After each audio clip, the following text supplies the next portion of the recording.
जयपुर के बोली। एक लाइन और गौले मानी मास्टर कि कचौड़ी जिलेबी में डूब जयपुर रानी, कचौड़ी जिलेबी में डूब जयपुर रानी, गंगा के जल में नहा के देखा। कैसे? हम कहते हैं चले जाओ यहाँ से, दोबारा यहाँ कभी नहीं आना। Go away.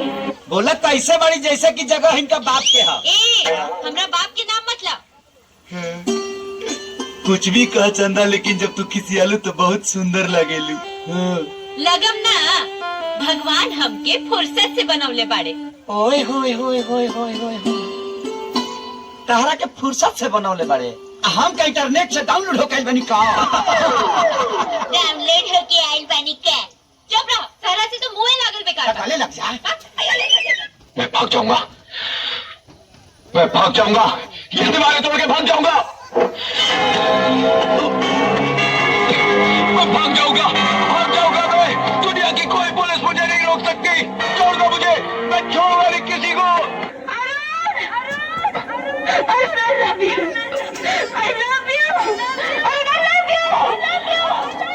करेजा, अगर हमें पहले पता रहा कि हमारा ही पता इन खाए तू छेद के देबू, तब तक तो हम गड़िया फाड़ के खरिहान बना डाले होती।